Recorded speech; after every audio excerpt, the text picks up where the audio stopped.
Un barco una vez quiso navegar, su nombre era la teta del mar. El viento sopló y su remar muchachos por todos.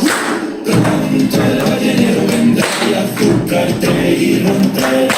Cuando desde nuestro campo será hora de zarpar. Tras una quincena en alta mar, con una ballena se fue a copar. El capitán se hizo jurar que el caza le iba a dar. Pronto el ballenero vendrá y azúcarte y romperá. Cuando desde nuestro campo será hora de zarpar. Antes de golpear el mar, la ballena emergió y la contratar. Luchó con sus manos un arpón, pero la ballena huyó. Pronto el ballenero vendrá y azúcarte y romperá. Cuando desde nuestro canto será hora de zarpar.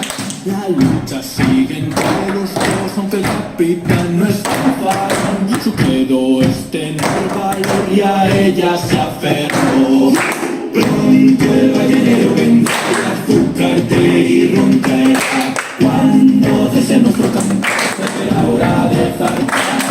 40 días pasan ya y la fiesta no hace más que aumentar. No hay barcos en el más allá y ella no va a parar.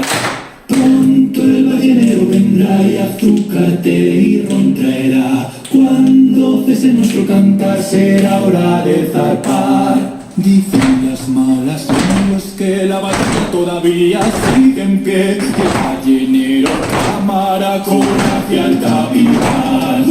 Pronto el ballenero vendrá y azúcarte y romperá.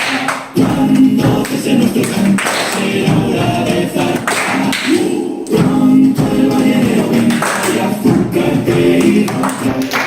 Cuando cese nuestro canto será hora de zarpar.